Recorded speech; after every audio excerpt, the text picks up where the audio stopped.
Everyone formally to today's webinar, 7 expert ideas to improve capacity planning. I'm Rachel and I'm your webinar chairperson today. I'm delighted to welcome, there we go, 3 brilliant speakers, very expert speakers I have to say. Welcome Bob Stella from KBC Bank. I'm delighted to welcome you on your first webinar. Thank you very much. Delighted to be here.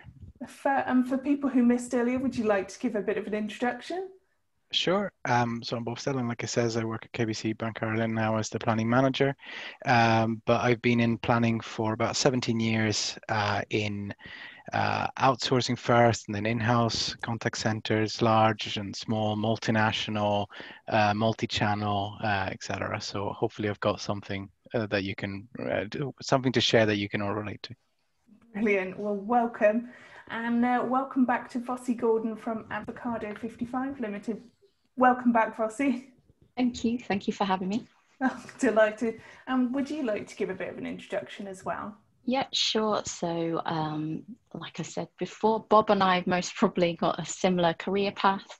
I've been in planning since 2000 and worked in outsourcing, insourcing, large corporations, big corporations, small ones. And the challenge is all the same wherever you go. Actually, once you move to another company, you think, right, it's not going to be the same challenge. Oh my goodness, it is the same challenge. And it's really about trying to take that knowledge that you've gathered along the way and really trying to improve that planning process. So hopefully some of these tips that we provide today will help some of the new guys who are in planning right now. Brilliant. Well, welcome. And welcome back to Kristen Emenecker from Playvox to your second webinar with us. Yeah, thank you. I'm delighted that I'm delighted that you were willing to have me back. It's fantastic. So if for those of you who missed it earlier, Bob and Vossi and I have similar career paths, at least at the beginning of our careers, in that we all started in outsourcing. And then I sort of went into consulting and then couldn't quite find the tools that I wanted to do the things that I was trying to get done. And so ended up through some backwards, sort of happenstance in the technology side, because I was giving advice and they said, well, why don't you come do this? So have been on the tech side, sort of building tools, but still working really closely with customers, because it's the operations piece that I love. Brilliant. Well, welcome to our panel. So just a reminder, we are taking a recording of today's webinar. We know that you like to share all these with your team, so that will be available later on this afternoon on callcenterhelper.com/recorded-webinars. So just a reminder that there is a discussion. It's already buzzing through, I can see, on our chat room. That's available on cch.chat or callcenterhelper.com/chat. This one's just a short term. It is in a separate window, but hopefully you can either put them on second screen or on your mobile phones. So a few added bonuses of being in our chat room is that there is an opportunity to download a copy of all our speaker slides, lots of information, a lot more tips than the 7 expert ones that we promised, and you can be able to join our quiz later on. The other added bonus is that we are running our champagne or box of chocolates or even an Amazon gift card for the best tip. So you just need to write #question to ask our panel a question, or #tip to share your top tips for capacity planning. So before we get into the presentations, I just want to do a couple of quick polls. So let me just launch the first one, which is, what is your job function? Is it resource planning, operational leader? Are you in quality, data and MI, or is it other? If you could leave, that in the chat room. Right. Everybody's voting. A couple more seconds. And I'm going to end it now. And share the results. So yeah, 47% of people are in resource planning, 33% are operational leader, 8% data and MI, 8% other. So we've got CX Service Delivery Manager, and a few more people are typing at the moment. So I'm going to stop sharing that and share a quick, how long have you been in the contact center industry? You know, is it less than a year? Is it 1 to 2 years, 3 to 5 years, 6 to 10 years, or like our panel, too long to remember? So, a couple more seconds. And I'm going to share the results. So actually 61% joining you all in your expert planners, then 20% 6 to 10 years, 11% 3 to 5 years, and actually surprisingly only 4% less than a year. So very interesting. So I'm going to stop sharing and then hand over to our first speaker. I'll stop sharing mine, but hand over to you, Bob. Okay, thank you. Right, let's see if this all works. Perfect. Can you see the screen? Okay. I can, yes. Thank you. And let me just minimize your lovely faces so I can see my screen as well. Excellent. Okay, so well, again, thank you for inviting me. We said about 7 expert ideas about capacity planning, and that's such a wide subject from our point of view that I try to hone in a little bit more.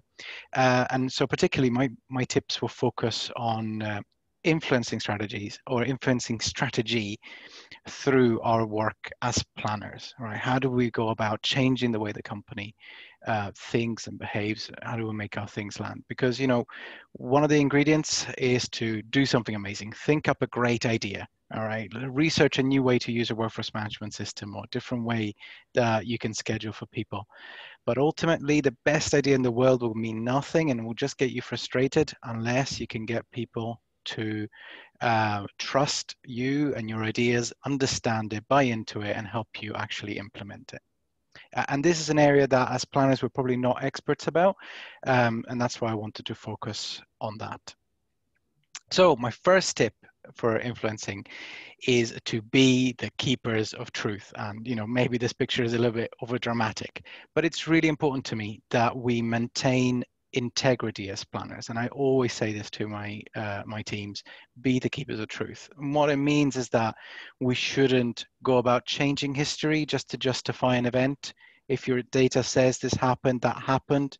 Don't change your forecast to meet targets. I remember being asked to reduce my forecast for core volumes because we didn't have the budget to meet it. You know, and it's important to explain that your forecast is your forecast, but the business can decide not to meet it and not to staff to that and to accept that risk. And building on that credibility and it is the trust really from the business. They will know that you're not going to sacrifice your integrity just to justify your role. So this is a fundamental building block, I think, and the first tip for me today. The second one, just to take away from the drama of the first picture, scale back the art, is to just keep it simple. So I always try to explain capacity planning in terms of 3 things. You have to understand how many people you need, how many people you have, and how many people you can afford. And the job of any planner, whether it's real time looking at the next 15 minutes or a long-term strategic planner looking at the next 5 years, is to balance these 3 numbers. Okay, you want to have as many people as you need and as many people as you can afford, so you can pay their wages. And that's as simple as it is, whether you're doing it for 50 minutes or a year. The need is also quite simple. You know, we spend a lot of time validating how many people we need, but it always comes down to 4 variables: the volume of work you have to do, the time it takes to do that task, the shrinkage you apply on top, the offline time, and the occupancy in between, so the rate of productivity. Everything else from schedule fitness to forecast accuracy will influence one of these 4, and you need to be able to translate your numbers into one of these 4, because these are easy for everyone to understand and your senior stakeholders to understand. And if you can do that job of translating, it will make the whole of your presentation. The hub is equally simple. There's some things that increase how many people we have, like recruitment, and over time, some stuff that decreases it, like extra shrinkage or levers. And the can afford is just your budget. keeping it simple like this and using this kind of terminology will make everything just simpler. Number 3 is to state your confidence. And I'm not talking about confidence like that on the poster. Okay, maybe that's not the best poster for confidence. I'm talking about statistical confidence in your data. Okay. And again, because we've got to keep it simple, sometimes talking about statistical confidence isn't the most intuitive conversation in the world. So I tend to talk about where I've got high, medium, and low confidence in my forecasts. Another way to look at it is to state, how much of my assessment of the operational need is fully validated. So I've got data on the number of calls. I know exactly how long they are. I know the exact occupancy. That's fully validated. Part validated is maybe some back office tasks or emails where, we know the exact volume, but we're estimating, or we've done a timing exercise on how long it takes to do an email because we don't have that exact data. And then we've got estimate or ops estimates where it's just someone said, well, we put a person on this a day and it seems to do. And we tend to use these all the time for like how many team leaders we need or how many planners we need in the planning team. So they're very common, but explaining things in this way helps leadership challenge the part of our assessments which actually needs to be challenged, and it helps us focus on the areas which are most vague and most at risk of not being right. Similarly, double counting, it can be useful to state where in your forecast there may be double counting so that people don't challenge the entirety of your plan, but just a part of your plan which you yourself are challenging, and it's quite right to do that. Again, this builds on trust, etc. Number 4, avoid spreadsheets when presenting your plans. Okay, we love our spreadsheets, but you've been in rooms, we've all done it, and then errors start to come up and you don't know what's happening, and it's frustrating for you. It's even more frustrating for the person watching. So stick to this. If you're presenting something, you're in the room explaining it, use PowerPoint. If you're going to send something to someone else that you just expect them to read on their own, write a Word document, a report, a story, the study of what you've done. It's easy to do, but that's what that's good for. These are much better at doing those distinct jobs than Excel is, so use the tools available to you. Number 5, getting to the end, make everyone look great. This is key, okay, to influencing strategy. So we might think that we're the orange planner talking to a senior leader about some idea, and we want them to applaud our great idea. And but that's not the best way to influence change. Okay, another way you can do that is to really involve the people in the middle. Like, for example, the team leaders in the contact center. If you can train them and they present that idea because of the benefit it gives them, you've got their buy-in. You've now got 4 people trying to influence that senior leader, or even just the 3 team leaders. And what you're doing there is enabling those team leaders to look great to their boss, okay, and to look great also to their people. And why this is great is because they can also influence some of their colleagues, and they will also influence the agents in their teams, who are the people whose behavior needs to change for anything to get better in our companies. That's what customer service is all about, right? We're there to support the frontline colleagues who are actually having that human-to-human connection with our customer. Okay, our job is to make their job as good as possible, and team leaders can be a good way to get that done. By making them look great, you can get your idea sold more easily to a lot more people. Not only that, there's an advantage for you as well. Your own management team and leadership team will know that you are making this happen. Okay, but this builds a collaborative environment that we all want to work in. Okay, and this is also about changing strategy. Okay, you don't have to wait for someone to build a collaborative environment for you. You can start to share information in a way that's more collaborative, building the type of workplace that I for sure aspire to work in.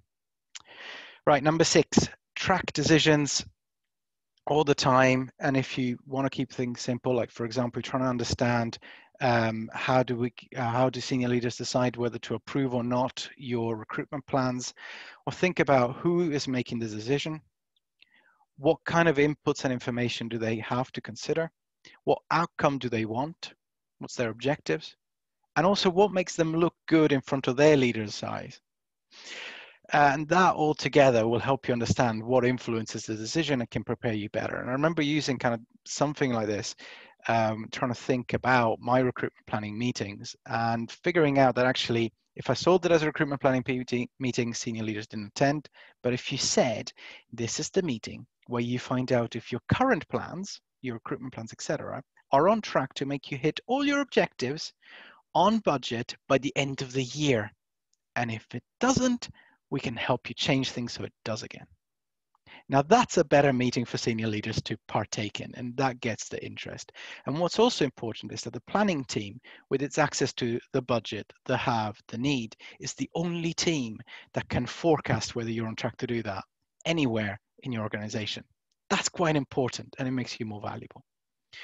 Number 7, follow the money and use that to your advantage, okay? We're talking in SLAs, senior leadership's talking about financials. You've got to translate it, and it's so easy to do. Okay, we save money in so many ways, whether it's cost avoidance or cost reductions, driving efficiency, etc.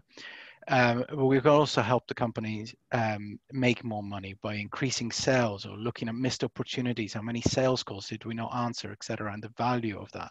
These are all quite simple analytics that will help translate your numbers into something that senior leadership can understand and get behind. So that's it. That's my 7 ideas and 7 tips, and I hope you find them useful. Brilliant. Thank you so much for that, Bob. 7 brilliant tips.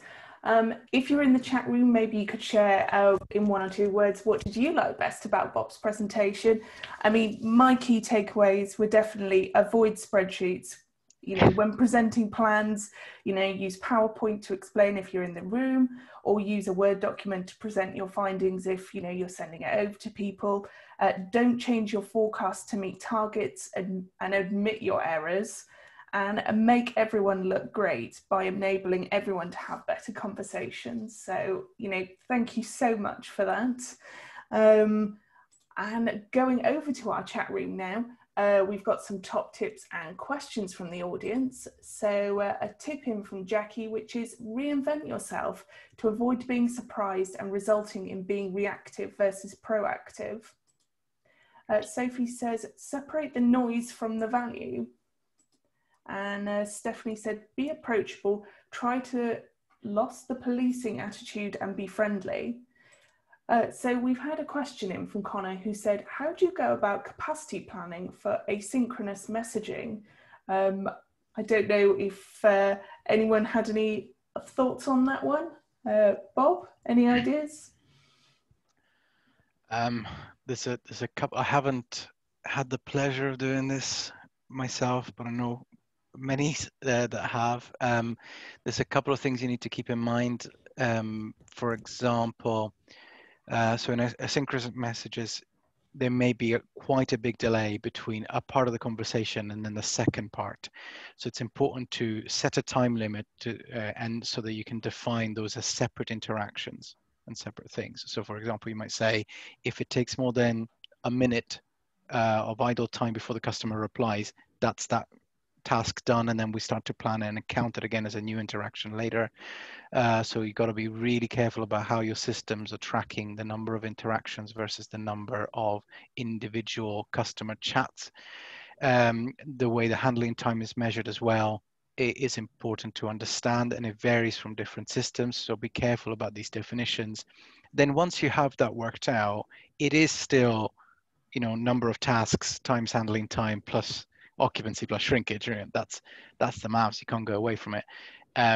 But you just need to be really careful about how your data is being collected, because it does change every time. Thank you very much for that. But Vossi and Kristen, I think, might have more experience on this. Anything extra to add, or shall I move on to the next question? No, I mean, I think what Bob said was exactly right. It depends on your communications platform that's routing those into agents, how it handles, because some of them allow you, like for example, if it's an email, some of them allow the agent to park it. If your service level is within 24 hours or something really long like that, then you can sort of determine, okay, how many of those can they take in a day in between their other activities? You can sort of plan that way. If by asynchronous messaging we mean something tighter in time frame, like SMS or WhatsApp or something like that, then then normally it's a matter of understanding how many they can do simultaneously, or what, you know, when I get one in, it typically means this for the next hour. It's tricky. You have to understand your communications platform, what the rules are that can be set there. Just like with everything else, it's going to have an SLA, and then, you know, and then manage it accordingly, just like you would with any other channel. Thank you very much. So Jackie's asked, what percentage of capacity should be at the WFM versus operations team? Fossey, I don't know if you had any ideas on this one? What percentage of capacity should be at the WFM versus operations team? Don't quite. I think she means ownership of capacity planning. Like, oh, right. Okay. Yeah. Oh, that's interesting, actually, because I talk about that in my presentation about actually giving more responsibility to the operations teams, actually. So being allowed to do your own one-to-ones, schedule your own one-to-ones, put the absence in and stuff like that. I really do believe in collaborating more with the operation and making sure that they are empowered to do some of that planning. I think too long planning has been seen as the computer says, no, guys, no, you can't do anything. Where the dragons that go, no.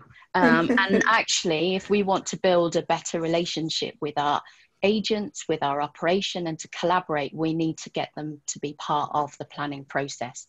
So what percentage? I would say most probably it's still going to be the majority is going to be planning, but I think there's about 10%, 10-15% that we could actually give to operations comfortably once we set the rules and make sure that people are, have got the access to do those kind of activities.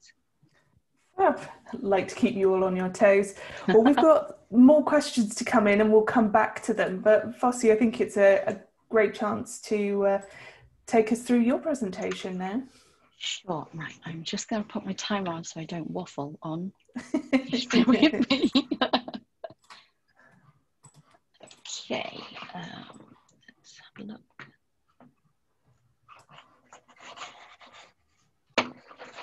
Oh, trouble with having 3 screens, right?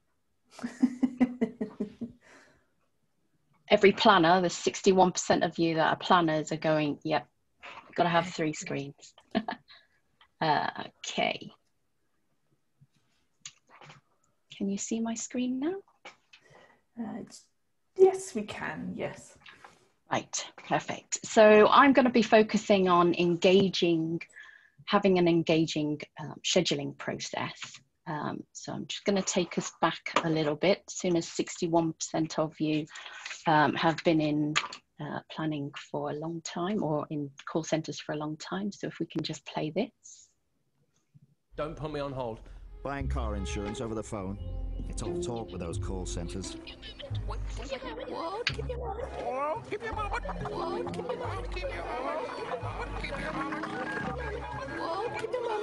Click onto swiftcover.com. We cut out call centers, so 70% of our customers could save, and you could get a quote in less than a minute. What are you up to? Just stuffing a chicken. That's a coincidence. Swiftcover.com. Swift savings. Click, click, don't cluck, cluck. Okay, so we remember back in the day where actually our advisors were classed as unskilled workers, chickens in a factory. We didn't value them very much, and actually what we wanted to do was run a really tight ship. We wanted to make sure that our agents, not the chickens, worked as hard as possible. So this is where the metrics of schedule adherence, conformance, really sweating the assets as much as possible, right? Fast forward 20 years and the contact center is somewhat different now.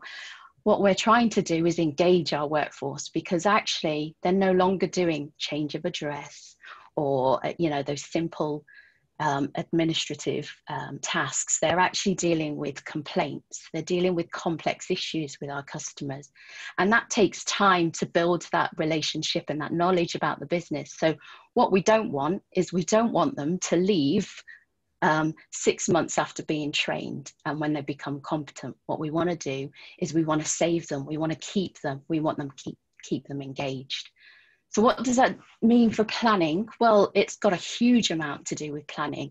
And that's where I think there's a real element of what we do where we really need to rethink in the planning space and really try and work with the operation around how we can engage our advisors. So if I go on to tip number 1 then, is listen to what your advisors are saying. So what are they saying about the shift planning process? What are their grumbles about the shifts? Like I've said before, you know, we are seen as the computer says, no, guys, you're going to have to work these shifts. Tough. If you don't like it, go somewhere else. That's a terrible perception. And actually, we have the power to change that. So what have you done within your planning team to really engage your advisors?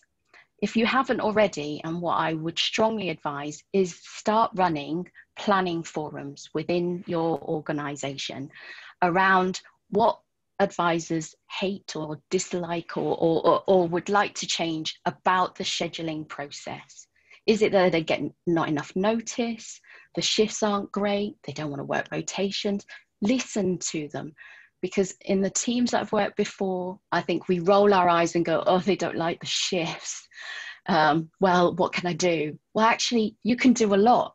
You can do a lot to change that. So really listen to them, take that feedback on board and find a way of being able to change the way we do that shift process. Tip number 2. So we're coming out of the pandemic now. Things are starting to ease up, which is fantastic. We can go to the pub and sit in the cold in the UK. But, you know, we're moving back into the offices. And one of my hugest tips would be champion home working and hybrid working going forward. Don't let us slip into going back to 100% office working. It's not the way forward.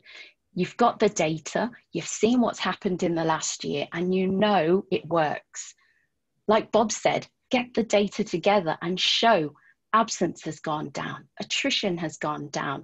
If we can blend home working with office working, there's a huge opportunity not only for the business, but for our advisors as well. So when I talk about work-life balance, being able to reduce commuting time and for them to be able to pick their children up and then still come to work and do a full-time job is a win-win for everyone. So please, as much as possible, champion home working and hybrid working for the future of contact centres.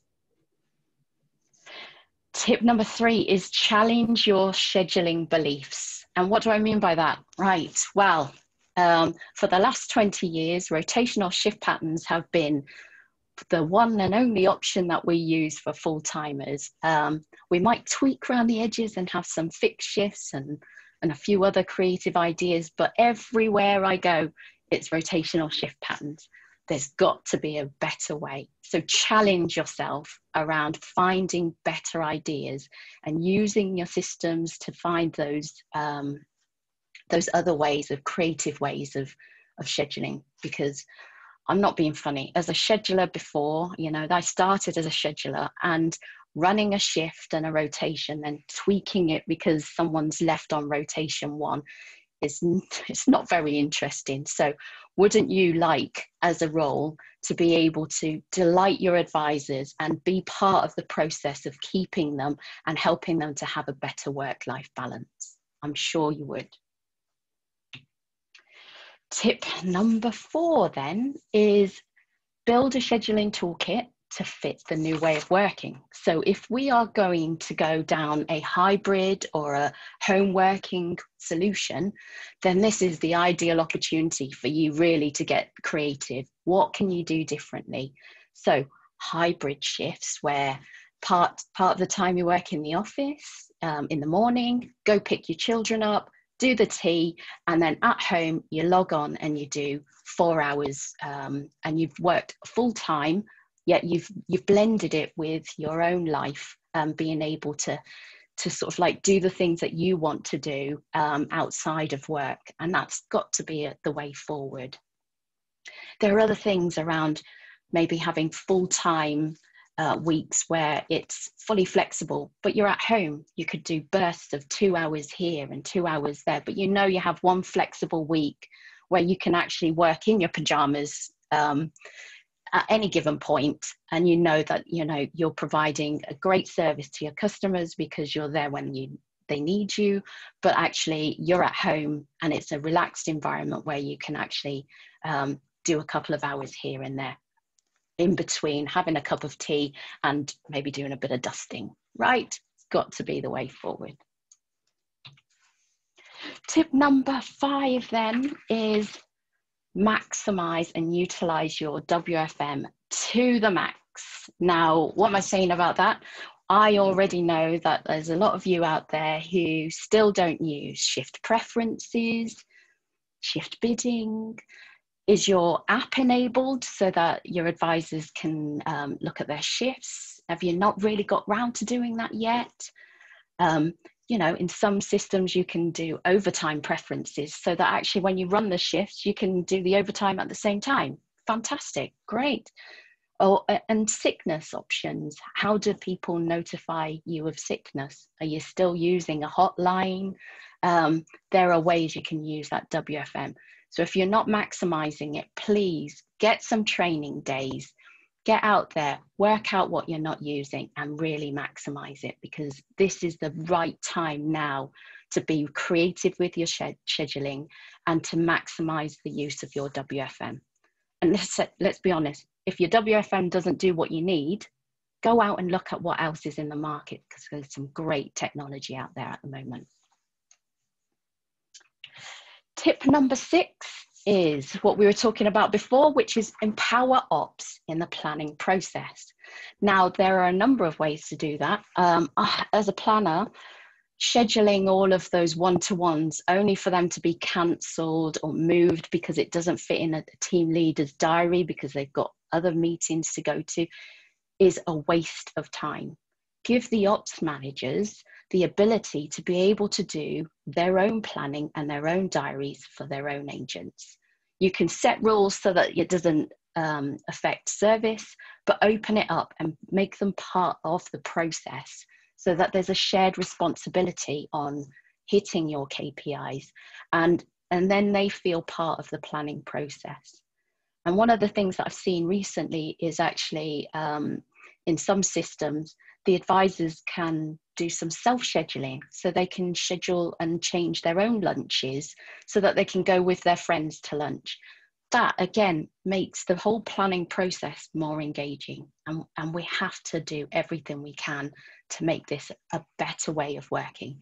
So one of my quotes will be, stop being a resource planning dictator and collaborate, please. We want to collaborate. We are not a dictatorship of resource planners anymore. And then final one, and I'm most probably over in time, so I'll keep it quick, is keep an eye on your metrics. So as you make these changes, and if you start really being creative with your scheduling ideas and you do a shift review, is keep an eye on the metrics. As Bob was saying, you are the keepers of all this data. You know what's happened through the pandemic. You know that you're going to go back into the offices. What difference has it made to attrition, absence, lateness, AWOL?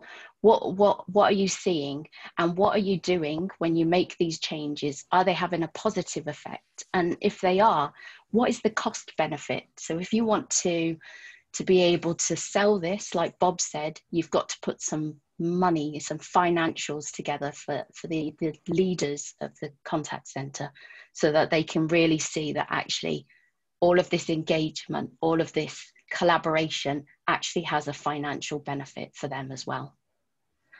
So that's my 7 expert tips. I hope that was of use to you, and I welcome any questions. Brilliant. Thank you so much for that, Fossey.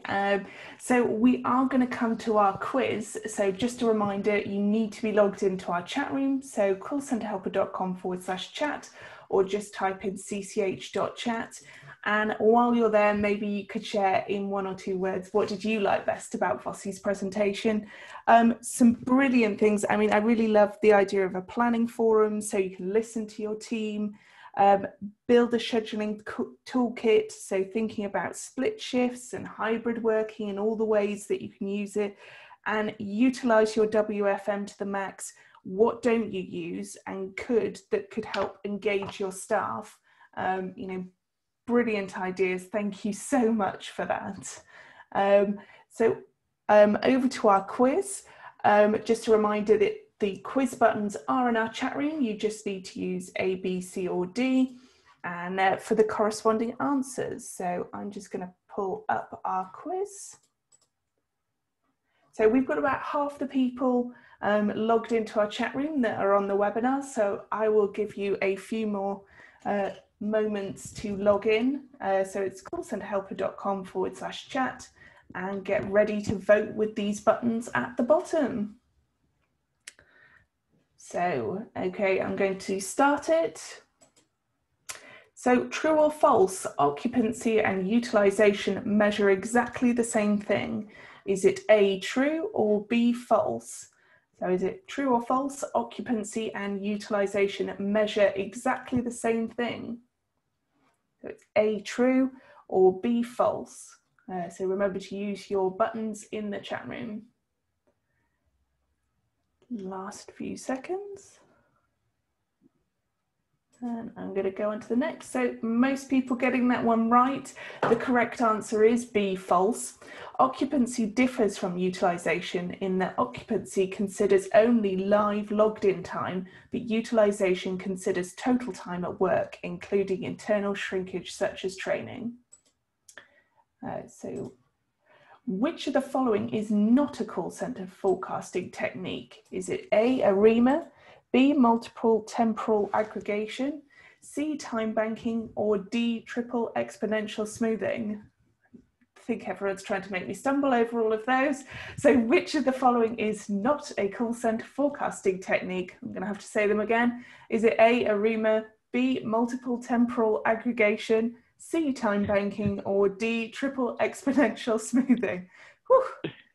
Glad I had a glass of water before this. Right. So actually, yep, most people getting that one right. The correct answer is C, time banking.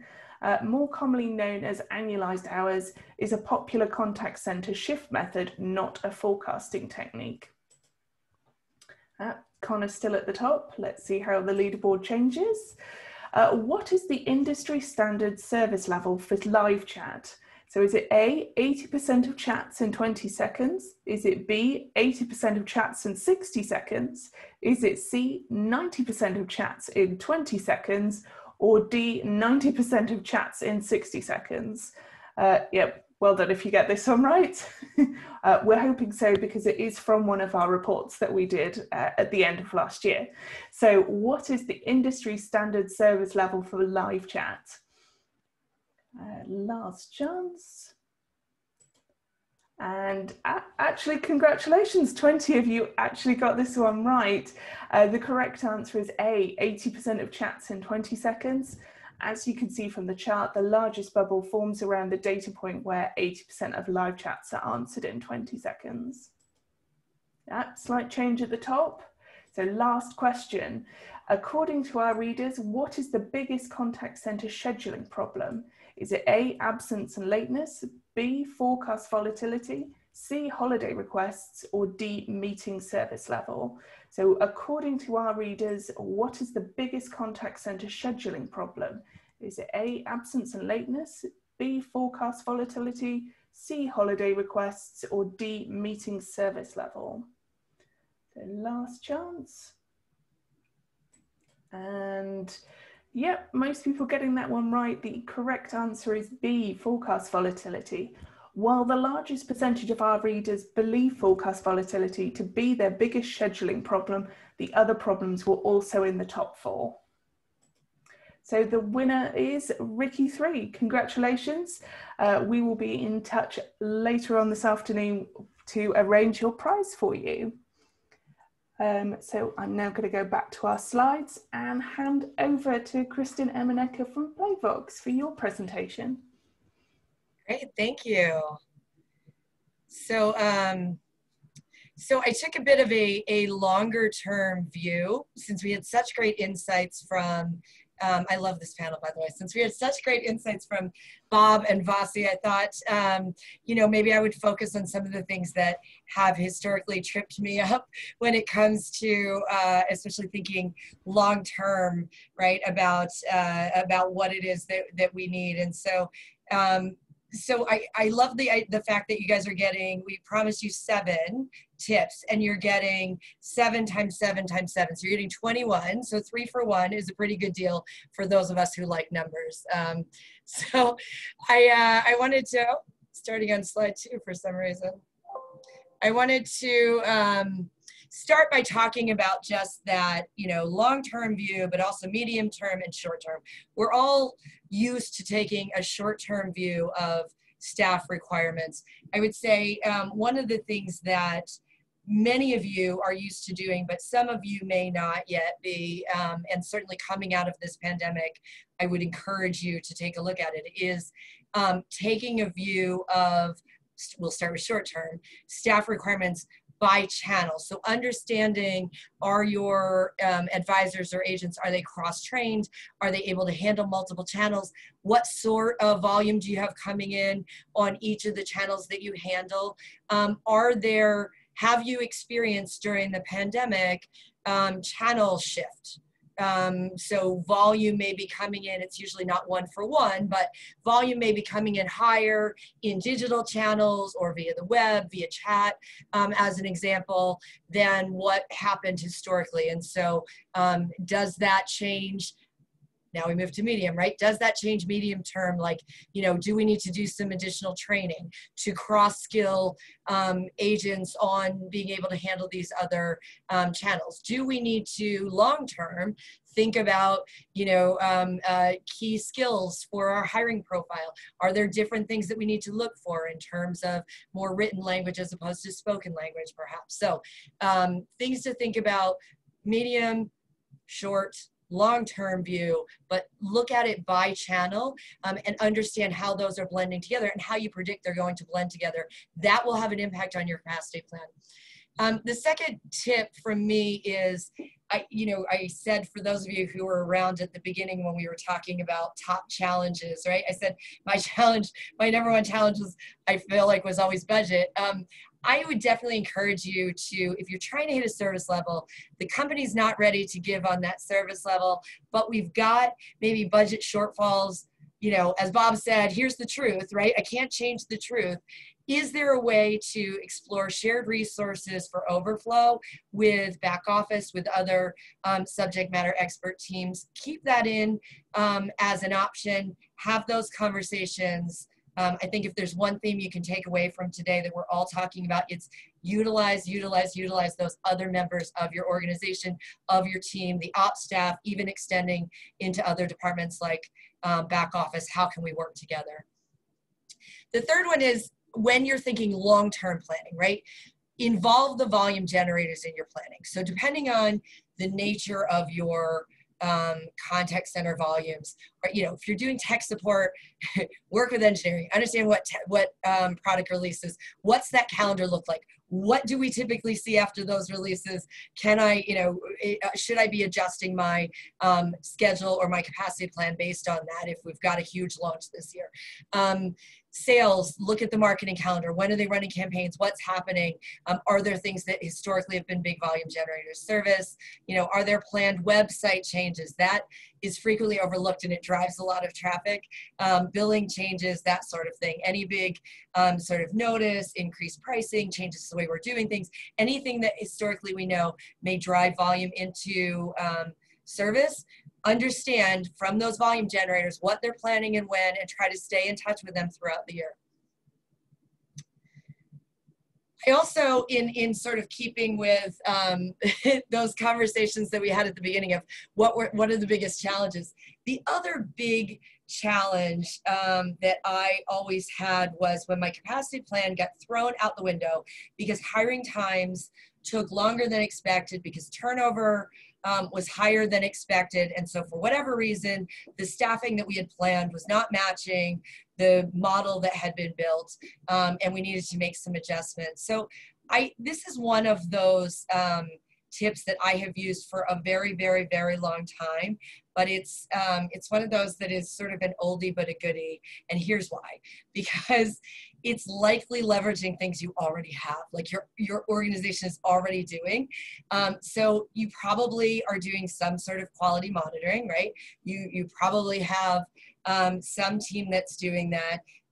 You likely have a system, but even if you're in Excel, if you have the ability to track by employee with their quality trends, to be able to track their hiring date and source, you can start to generate, it shouldn't be too difficult, right? 30, 60, 90-day out benchmarks by source on their quality skills. And you could do this by channel, going back to the tip that we had at the beginning, so that you can understand this is the best source, the best location. If you're again, if we're in a work from home, getting more virtual environment, are there specific locations that do better with certain channels? How can I understand better so that we're in planning, we like numbers, right? So that we can help bring other people into the numbers game to say, even if hiring isn't our job, it impacts our models.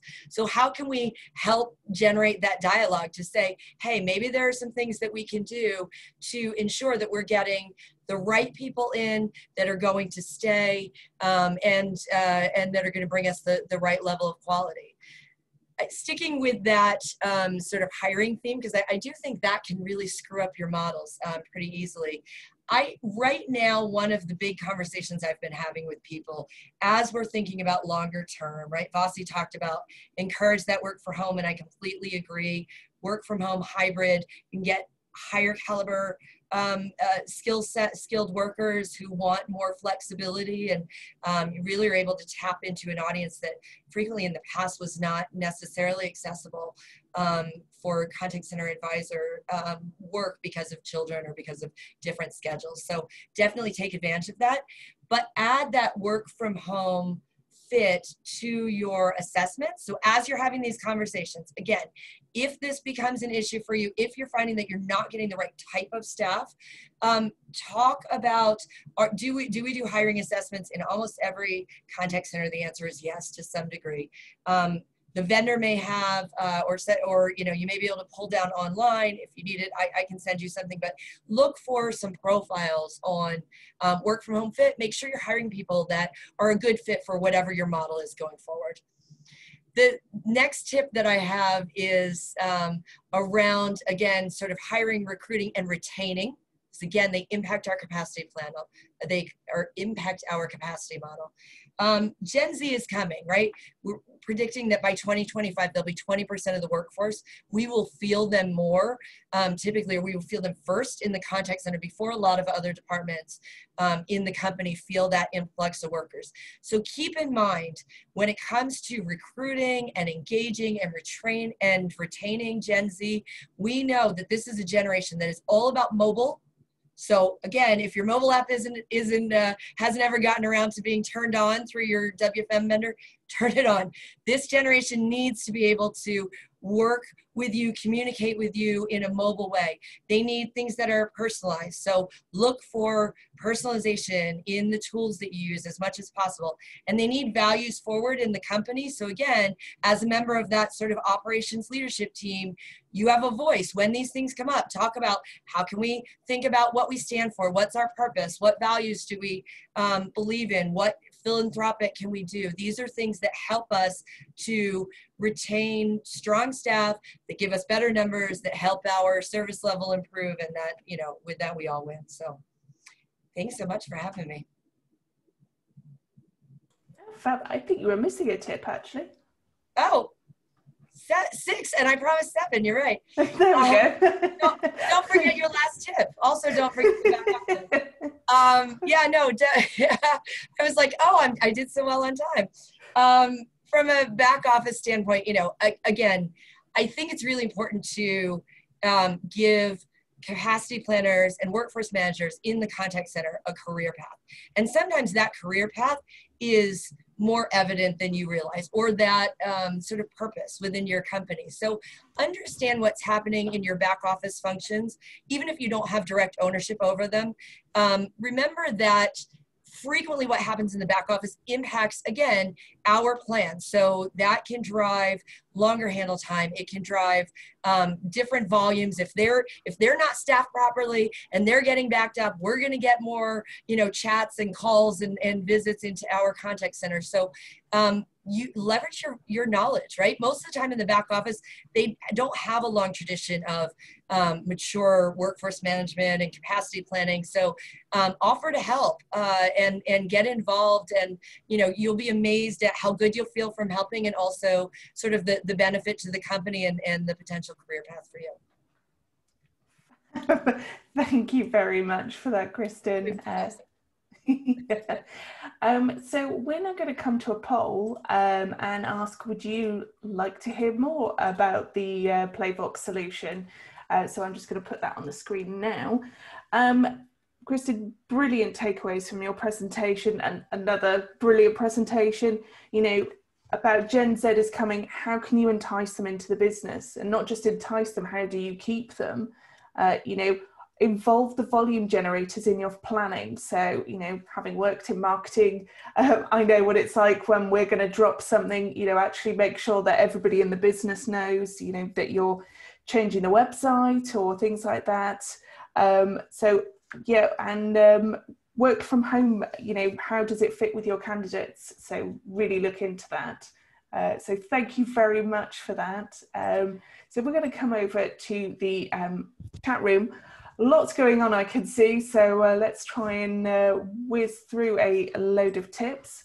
So Robert sent in a tip saying, I presented to our C-level team this week. The curveball question to be prepared for was, what in this plan will we not do well? Which I think is a brilliant kind of question to ask. Gary said, define your shrinkage really clearly and at a granular level, and don't forget to include things like operational feedback and off the phone time for performance improvement. Bob, what are your thoughts on this one? Oh, I think you're on mute. There we go. Sorry about that. Operational feedback and off the phone time. Yeah. I think that is essential, and counted in the right way as well. So often we account for breaks for people who are on annual leave and things like that. You got to do the maths right as well. So yeah. So Jackie said, I'm going to use Vossi's statement now of don't sweat the assets. There we go, already handing over. So yeah. Amber sent in a tip saying, be confident when delivering your capacity plan. If you seem unsure, the rest of the team will be unsure. Kristen, you're nodding along with that one as well. Yeah, absolutely. I mean, I think it's important to give realistic expectations, right? Like Bob said, levels of confidence when you're having conversations with your management or the people who are sort of holding the purse strings. But when you're communicating out sort of to the broader organization, have a great deal of confidence. And again, that communication with the data to back it up will really help everyone fall in line. Yeah, I think that's a really important distinction as well, right? So I would go into meetings and very confidently say, for this part of the CAP plan, I don't have a high confidence about, and there's a risk here that we need to assess and do more work on.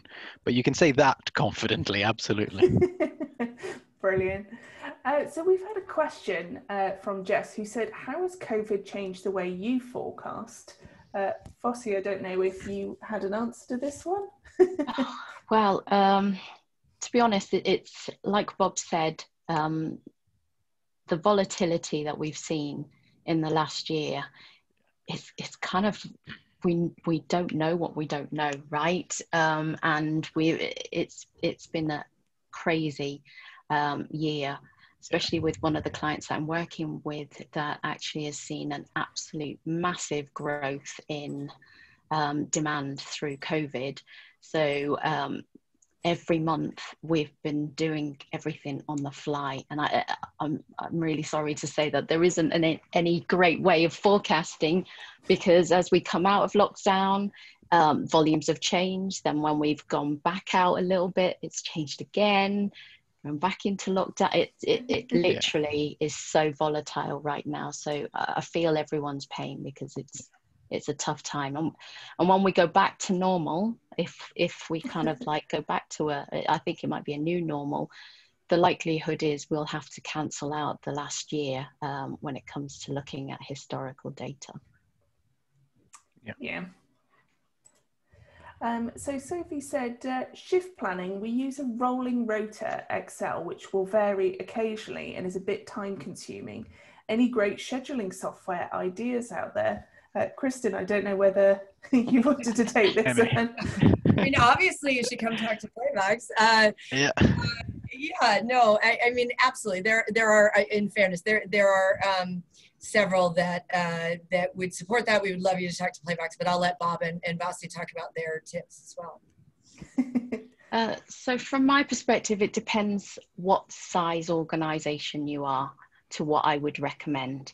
So the big players, you're going to pay for all the bells and whistles, but it's going to cost you. And it's whether or not you'll get the return. So if you're a smaller contact center, I would look at a SaaS product that you're paying maybe £15 per agent at that kind of level. You won't get all of the bells and whistles, but some of the technology out there has got some great features even at that price. So it really does depend on, for me, the size of your organization and your contact center to which product you should go out to market for. I would love to just point out here that Playmax is fully SaaS. There you go. Right on cue. Yeah. My only tip on that, sorry, just to go back, is if you're going out to market and looking at WFM solutions or anything like that, they will all tell you they can forecast. They will tell you that they've got automation, they've got portals for their agents, they've got, they can all do pretty much the same thing. Ask them what is different about their product compared to competitors, okay? Because there are nuances. Some are better at multi-skilled environments. Some are better with small teams or tracking shrinkage or reporting. Some are more flexible, more closed, more open, more predefined. So it's those nuances that you need to really look out for to match it to what you need. Fab. Thank you. There you go, Sophie. A very in-depth answer for you. 3 of us. So Aaron sent in a tip saying, if you're considering moving to preference-based scheduling, have a look at the time the planners are spending doing shift swaps and trying to help agents move shifts. Yeah, it's a good one. Yeah. So Gary said lifestyle shifts. Some people like to do the late, so group people together based on lifestyle and rotation preference. Vossi, I know that you talked a lot about this and, split shifts to be able to cope with, school pickup times or, wanting to work late into the evenings. Definitely. There are people, some of us are grouped into night owls and early birds, and some people don't want to get up at 7 o'clock or be in work to 7 o'clock, me included, right? So I spend my evenings working because actually I get more done in the evening. So let's realize and acknowledge that people have different preferences, and you're absolutely right, Gary.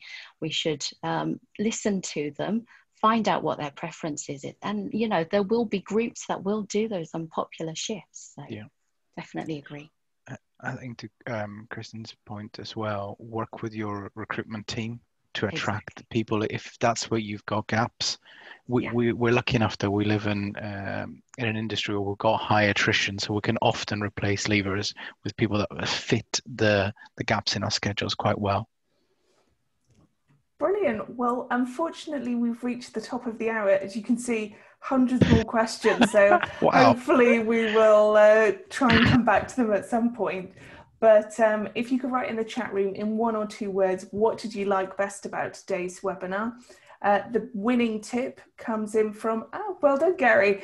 Include speed to competency calculations in your forecast based on new people and or returning people to the roles. They won't be 100% efficient from day one, so phase this in line with expectations.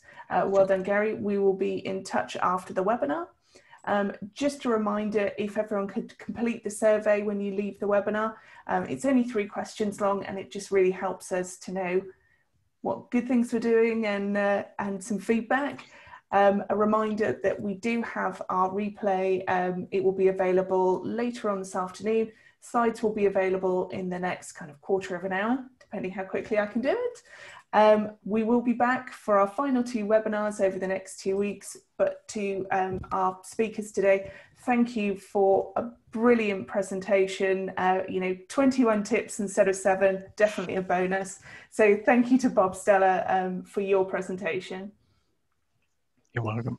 Thank you. And to Bossy Gordon, thank you so much for your presentation. No, thank you. It's been great.